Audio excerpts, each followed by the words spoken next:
Hello everyone, I'm Charlotte. Welcome everyone to the incredibly wonderful world of Chinese characters.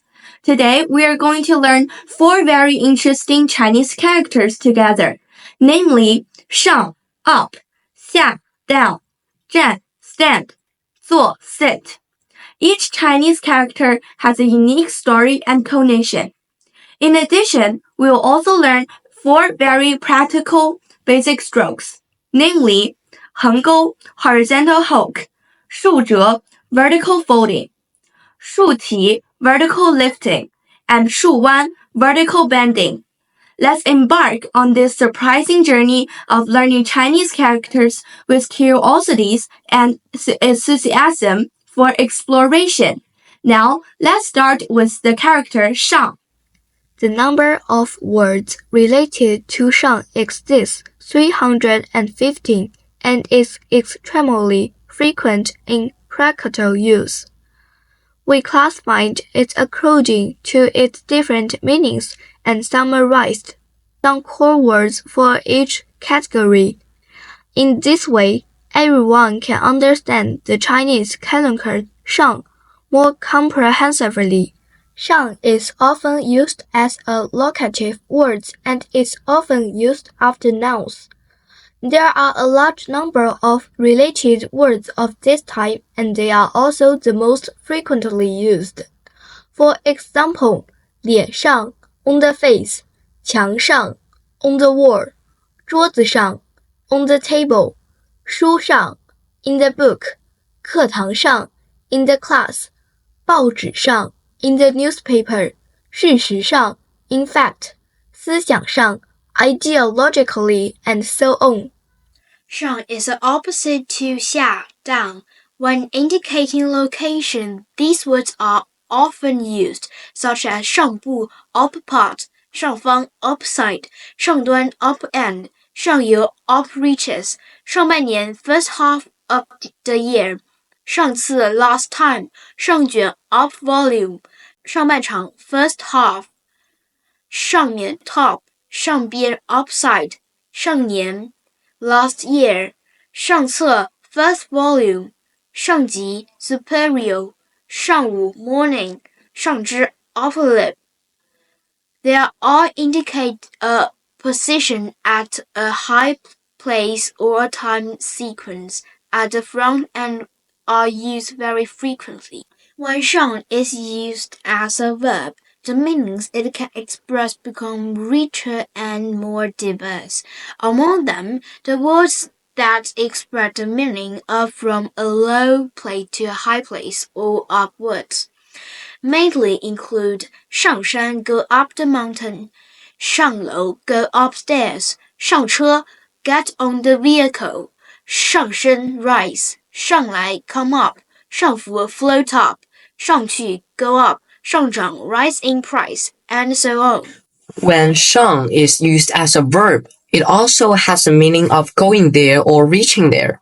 The frequency of use of this type of words is also quite high, mainly including 上岗 start work, 上班 go to work, 上学 go to school, 上工 go to work, 上街 go to the street, 上工厂 go to the factory, 上操 do exercises, 上场 enter the field, 上路 set out, 上门 visit someone's home, 上台 go on stage, and so on. 上 also has some words used to express the meaning of extremely distant and hard to reach, such as 上苍 heaven, 上帝 God, 上界 upper room, 上空 overhead, 上天 heaven, and so on.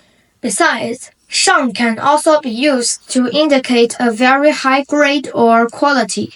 In this case, it is used as an adjective. Related words include 上等 superior, 上好 excellent, 上佳 very good, 上品 top grade, 上策 best policy, and so on. 上 also has some rather special usages that cannot be classified into the previously mentioned categories. However, these words are particularly commonly used in daily life, mainly including 上船 afford, 上当 be deceived, 上钩 be hooked, 上火 get angry, 上网 surf the internet, 上衣 coat, 上瘾 be addicted, 上菜 serve dishes, 上茶 serve tea, and so on. Now let's learn 下 together. 下 is the autonym of 上, and it can combine with other Chinese characters to form more than 250 words.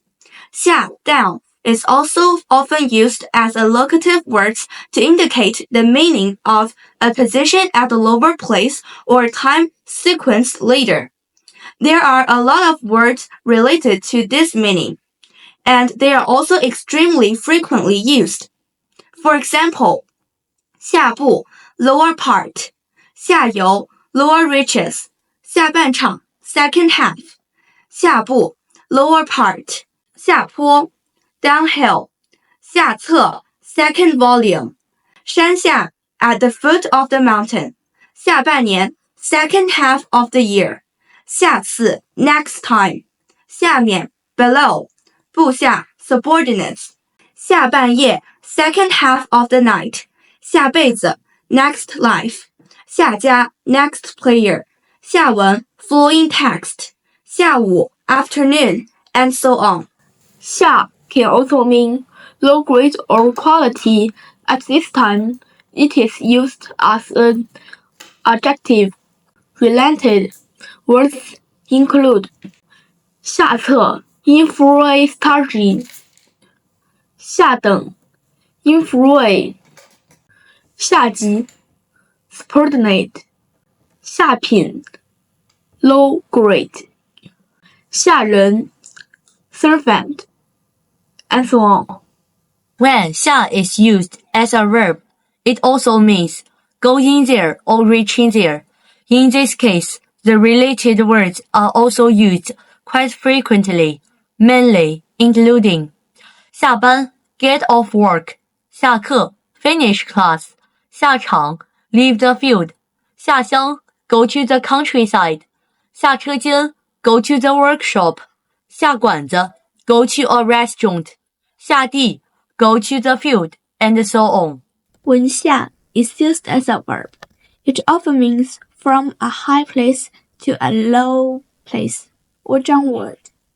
The main words are 下山 go down the mountain, 下楼 go downstairs, 坐下 sit down, 躺下 lie down, 下车 get off the vehicle, 下船 get off the boat, 下降 descend, 下凡 descend to the motorboat, 下来 come down, 下浮 float down, 下去 go down, 下跌 fall, and so on. In addition, 下 can also mean issue or make some kinds of judgment. The related words mainly include 下达 issue, 下令 order, 下通知 notify, 下结论 draw a conclusion, 下定义 define, 下单 place an order, and so on. 下 also has the meaning of landing or falling. The main related words are 下雨雪 snow, 下冰雹 hill, 下雨 rain, 下半旗 fly a flag at half-mast, 下蛋 lay eggs, and so on. 下 is often used to mean start or use, such as 下刀 start cutting, 下笔 start writing, 下力气 exert strength, 下功夫 make efforts. 上 and 下 are widely used in our lives, and there are so many related words. Only when we master the usage of some of the core words, we can use these two Chinese characters more flexibly. Now let's take a look at the characters. 站 stand. 站 is a Chinese character of the left-right structure.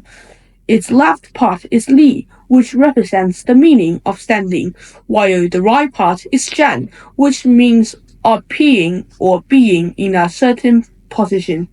The character Zhan has multiple meanings, and the most common one is used to indicate that a person or object maintains an upright posture, such as 站立 stand, 站岗 stand guard, 站稳 stand firm, 站队 line up in a team, 站住 and so on. This is also the most core meaning of the character Zhan. In addition, the character 站 is often used to indicate a working point or a stopping point. Related words mainly include 火车站 train station, 汽车站 bus station, 北京站 Beijing station, 上海站 Shanghai station, 站点 station, 维修站 maintenance station, 水文站 hydrological station, 粮站 grain station, 气象站 meteorological station. The character 站 can also be used as a noun. Such words mainly include 站票 standing room only ticket, 站牌 station sign, 站台 platform, and so on. The above words related to 站 cover almost all usage signaries. By classifying the meanings of these words, everyone can master them quickly. Now let's learn the character 坐 together. The structure of the character 坐 is like two people sitting on a mound. It has multiple meanings. The most common one is to indicate placing the buttocks on a chair, stool, or other objects to support the body weight, such as 坐下 sit down, 请坐 please sit, 坐月子 confinement after childbirth, 坐等 wait idly, 坐立不安 be fidgety, 坐诊 attend patients in a clinic, 坐姿 sitting posture, are all very vivid interpretations of the character 坐. In addition, 坐 can also mean take, such as 坐火车 take the train, 坐飞机 take the plane, 坐汽车 take the car, 坐船 take the boat, and so on. We can also use some words to better understand and apply the character 坐. The usage frequency of these words is relatively high, and we can analyze their meanings one by one. 坐垫 cushion refers to the pad placed on a chair or stool. 坐标 coordinate. 坐班 sit at the office, which means going to work at the company at the prescribed time every day. 坐井观天 have a very narrow view. This is a metaphor, describing that a person has a narrow vision and can only see a limited range. The words with a relatively high usage frequency also include 坐牢 be imprisoned, 坐立不安 be fidgety, describing a person's irritable and anxious mood. 坐享其成 reap where one has not sown, indicating that one enjoys the fruit of others' labor without making efforts oneself. 坐镇 be in charge, indicating staying in a certain place or being stationed there permanently. 坐庄 be a banker, referring to being the banker to control and organize activities. The above are the 4 Chinese characters we learned today, which includes many words that are often used in daily life and cover almost all usage scenarios. Now, let's take a look at how to write these 4 basic strokes today. These 4 strokes are 横钩 horizontal hook, 竖折 vertical folding, 竖提 vertical lifting, 竖弯 vertical bending. Their writing method requires you to spend time practicing seriously. Our standard is that each stroke should be able to be written more than 50 times. Only in this way can you gradually become familiar with the writing structure of Chinese characters. Finally, we still hope that everyone can submit their homework. We are very willing to help everyone persist in learning Chinese. Today's homework can be found in the video description, and the copybook for this lesson has also been placed in the video description. Looking forward to seeing everyone's homework. Goodbye!